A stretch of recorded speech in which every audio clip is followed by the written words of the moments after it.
அதாவது ஒண்ணு வந்து எங்க ஊர்ல இருக்கிற பாலிடிக்ஸ் பாலிடிக்ஸ் வேணாம் சொல்லிட்டோம். அதனால பாலிடிக்ஸ் வேண்டாம். ஆனா வந்து இப்ப வந்து நம்ம இப்ப காலேஜ் ஆரம்பிக்கிற நேரம். இப்போ வந்து அடுத்த வாரத்துக்கு இன்னும் 2 வாரத்துல ஸ்டூடெண்ட்ஸ் எல்லாம் வர ஆரம்பிச்சிருவாங்க. செப்டம்பர் ஃபர்ஸ்ட் வீக் இங்க காலேஜ் இந்தியால இருந்து ஒரு குரூப் வரும். இங்க இந்தியால இருந்து பெரிய குரூப்பே வந்துரும் இங்க. ஆம், ஒரு காலேஜ்ல 150 ஸ்டூடெண்ட்ஸ், ஒரு காலேஜ், ஒரே ஒரு காலேஜ் மட்டும் சொல்றேன். அந்த 150 ஸ்டூடெண்ட்ஸ்ல 150 ஸ்டூடெண்ட்ஸும் இந்தியால இருந்து வராங்க. அவ்வளவு பேர் இந்தியால இருந்து வராங்க. ஆனா என்ன ஆயிட்டு இருக்கு அப்படிங்கறது நம்ம புரியணும். அதாவது என்னோட ரிலேட்டிவ் ஒரு பொண்ணு வருது, இங்க பாஸ்டனுக்கு வருது. நான் என்ன எங்க வீட்டு இதுலயும் போட்டிருக்கேன்னா, அதாவது ஒருத்தரும் வந்துங்க இந்தியால ஸ்டூடெண்ட் லோன் வாங்கிட்டு வராங்க. 80 lakhs, 80 lakhs குறைஞ்சி கொடுக்க மாட்டாங்க இந்த ஊர்ல படிக்கிறதுக்கு. ஸோ இந்த ஊர்ல காலேஜ் ரொம்ப காஸ்ட்லி. காலேஜுக்கு அங்கிருந்து கடன் வாங்கிட்டு வராங்க 2 வருஷம் படிக்கிறதுக்கு, மாஸ்டர்ஸ் படிக்கிறதுக்கு. ஆனா அது முடிச்ச உடனே அவங்களுக்கு பெரிய பேர்டன் இருக்கு. அவங்களுக்கு வேலை கிடைச்சாலும் கிடைக்கும், கிடைக்காட்டும் இல்ல. இல்ல அப்புறம் காம்படிஷன் ரொம்ப பயமா ரொம்ப ஜாஸ்தி போயிருச்சு. இன்னொன்னு இங்க வர்றவங்க வந்து மெயினா என்ஜினியரிங் படிச்சுட்டு வராங்க. அங்க என்ஜினியரிங் படிச்சுட்டு இங்க வராங்க. ஏன்னா மெடிக்கலுக்கு உள்ள வர்றது ரொம்ப கஷ்டம். என்ஜினியரிங் படிச்சுட்டு ஈஸியா அங்க என்ஜினியரிங் முடிச்சிடுறாங்க, இங்க ஒரு அட்மிஷன் கிடைக்குது, வராங்க. ஆனா என்ஜினியரிங் ஃபீல்டு வந்து ஃப்ளட் ஆயிருச்சு. அது எல்லாரும் புரிஞ்சுக்கணும். என்ஜினியரிங் ஃபீல்டு அப்படிங்கிறது முந்தி மாதிரி கிடையாது. அதுல வந்து அஹ், நீங்க வெறும் பியோர் என்ஜினியரிங் வந்தா உங்களுக்கு வேலை கிடைக்கிறது ரொம்ப கஷ்டம். இது தெரியாம இங்க வந்து கஷ்டப்படுறவங்க கிராஜுவேட் ஆயிடுறாங்க. ஏன்னா அந்த பணத்தை வச்சுட்டு படிச்சு முடிச்சிடுறாங்க. வேலை கிடைக்க மாட்டேங்குது. வேலைக்காக திண்டாடுறாங்க. கிடைச்சாலும் ஒரு 3 இயர்ஸ். ஒரு பையன், எனக்கு தெரிஞ்ச பையன், அவன் கான்ட்ராக்ட், அவன் 3 வருஷத்துக்கு முந்தி முடிச்சான் என்ஜினியரிங். பிஇ படிச்சுட்டு இங்க வந்து இது பிசினஸ் அனலிட்டிக்ஸ்னு ஒரு கோர்ஸுக்கு வந்தான். அவன் படிச்சுட்டு உடனே அவனுக்கு கான்ட்ராக்ட் பேசிஸ்லாம் வேலை கிடைச்சது. இந்த இந்த வருஷம் ஒரு கான்ட்ராக்ட், அடுத்த வருஷம் அது ரினியூ பண்ணாங்கன்னா அவனுக்கு வேலை இருக்கும் கான்ட்ராக்ட் பேசிஸ்ல. வேற ஒரு இன்சூரன்ஸோ ஹெல்த் இன்சூரன்ஸோ ஒன்றும் கொடுக்கல. அவனே தான் எல்லாம் கையில இருந்து போட்டுட்டு இருந்தான். இப்போ 3 வருஷம் கழிச்சு அவனுக்கு வேலை போயிருச்சு. அவனுக்கு வேலை தேடி தேடி பார்த்து அமெரிக்கால கிடைக்கவே இல்லை. இப்போ கனடாக்கு போயிருக்கான். இந்த மாதிரி திண்டாடுறவங்க நிறைய இருக்கிறாங்க. நான் சஜஸ்ட் பண்றது என்ன அப்படின்னா, யார் இதை பாக்குறாங்கனாலும் இங்க வரத்துக்கு முந்தி யோசிங்க. இங்க வரத்துக்கு முந்தி இத்தனை ரூபா போட்டுட்டு அப்புறம் வர்றதும், நீங்க பெரிய காலேஜஸ்க்கு வர மாட்டேங்கிறாங்க இவங்க எல்லாம். இப்போ ஐஐடிக்கோ, ஐஐடி படிச்சுட்டு வரவங்க வேற, இங்க எம்ஐடிக்கோ கால்டெக்கோ அந்த மாதிரி ஹை டாப் யூனிவர்சிட்டிக்கு வரதில்லை இவங்க எல்லாம். இவங்க சாதாரண ஒரு காலேஜுக்கு, ஸ்டேட் காலேஜுக்கு வராங்க. ஸ்டேட் காலேஜுக்கு ஃபெலோஷிப்பே கிடையாது, யாருக்கும் கொடுக்க மாட்டாங்க. இந்த ஊர் குழந்தைங்களுக்கு தான் ஸ்டேட் காலேஜ் வந்து ஃபெலோஷிப் கிடைக்கும். இந்தியால இருந்து வரவங்களுக்கு கிடையாது. அப்புறம் இங்க ஃபெலோஷிப்பும் கிடைக்க மாட்டேங்குது அவங்களுக்கு. எல்லா பணத்தையும் செலவழிக்கிறாங்க. இப்ப இங்க வந்துட்டு அவங்களோட பிஹேவியர் அப்புறம் சொல்றேன்.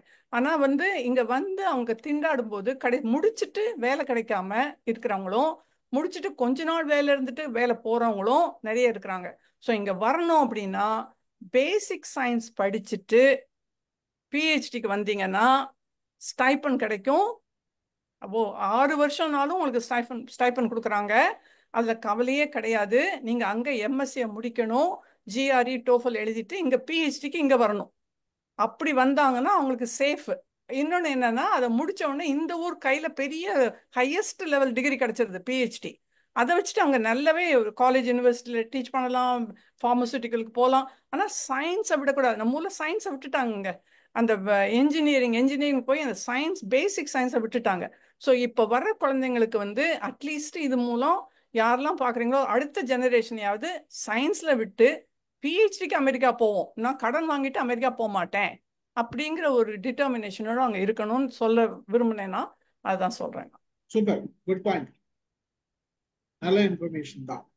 ஆமா, தெரிய வேண்டிய செய்தி அது. ஆக்சுவலா தெரிய வேண்டிய விஷயம். தெரிய வேண்டிய செய்தி. ஸ்ரீதர் சார் எதனா சொல்றீங்களா?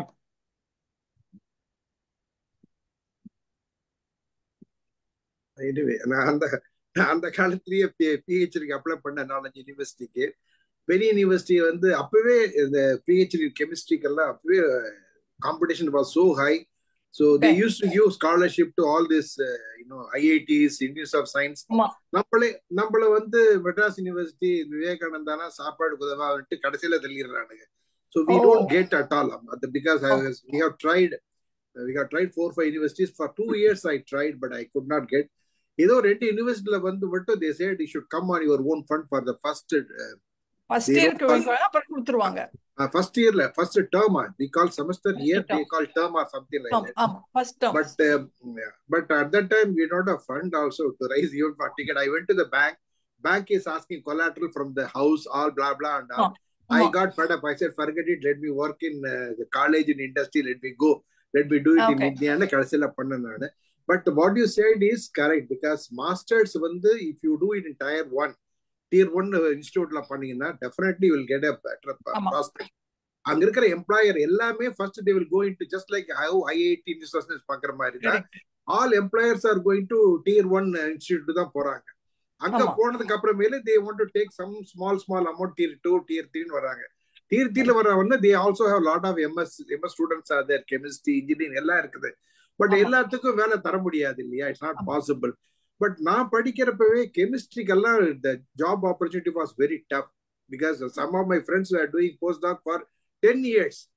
10 years வரைக்கும் ஏன்னா அவன் ஜாப் பார்ப்பான். சில கம்பெனி சொல்ற மாதிரி கான்ட்ராக்ட் 1 year போவான், திரும்பி வந்துட்டு யூனிவர்சிட்டியில போஸ்டாக் கிடைக்கிறது ஈஸி. ப்ரொஃபசர் கொடுத்துருவாரு, இந்த வேலை பண்ண அந்த வேலை பண்ண, நிறைய பேப்பர் பப்ளிகேஷன் பண்ணிட்டே இருப்பாங்க. If the student is good, workaholic in the lab, addictive the ப்ரொஃபசர்னா கவலையே கிடையாது. Life long you can become postdoc also. But அந்த மாதிரி எல்லாம் இருக்கிறாங்க. பட் இதுல ஒரு டிஃபரன்ஸ் இருக்குங்க. அதாவது எப்படின்னா, நீங்க பியோர் கெமிஸ்ட்ரிக்கோ பியோர் சயின்ஸுக்கு வர முடியாது. நீங்க அது வந்தீங்கன்னா கொஞ்சம் கஷ்டம். இப்போ நீங்க மாலிகுலர் பயாலஜி, மைக்ரோபயாலஜி, கொஞ்சம் மெடிக்கல் ரிலேட்டட் ஃபீல்டோட வந்தீங்க அப்படின்னா அதுக்கு நிறைய ஆப்பர்ச்சுனிட்டி இருக்கு, கிராண்ட் நிறைய இருக்கு அதுக்கு. அப்புறம் மெடிக்கல் பிசிக்ஸ், அப்புறம் ஆஸ்ட்ரோபிசிக்ஸ், இதுக்கெல்லாம் கொஞ்சம் நீங்க பியோர் கெமிஸ்ட்ரி ஒரு காலேஜ் அது அப்ளைடா வரணும். அப்ளைடு இது சொல்றது அப்போ நான் எனக்கு தெரிஞ்சது ஒன்னேன்னா பயோ கெமிஸ்ட்ரி மட்டும்தான். So there was a doubt whether I should take PhD in chemistry or PhD in biochemistry.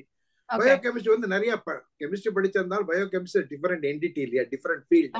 So masters chemistry பண்ணிட்டு ஆர்கானிக் கெமிஸ்ட்ரி பண்ணிட்டு திடீர்னு பயோகெமிஸ்ட்ரி ஸ்விட்ச் ஓவர் பண்ணோம்னா you will have a lot of problems, in front of the professor, or how you can do research without understanding the basic things. அதனால அப்போல நாங்க ஒண்ணுமே தெரியல. சொன்ன மாதிரி நிறைய composite chemistry, composite physics, chemistry, allied field, சொன்ன மாதிரி ஏகப்பட்ட ஃபீல்டு வந்திருக்குது. அதே மாதிரி படிக்கிறது எந்த ஸ்கூல் செலக்ட் பண்றாங்கிறது is very very important aspect. ரொம்ப இம்பார்ட்டன்ட். Agree with you. இப்போ ஐஐடில இருந்து கெமிக்கல் இன்ஜினியரிங் முடிச்சிட்டு கூட அவங்க சிஸ்டம் பயாலஜிக்கோ பயோடெக்னாலஜிக்கோ வராங்க பிஹெச்டிக்கு. மாற முடியுது, அவங்களால மாற முடியுது, நல்லாவும் பண்ணிட்டு இருக்காங்க. சோ அது இல்லாம நீங்க பியோர் சயின்ஸ்ல வர முடியாது.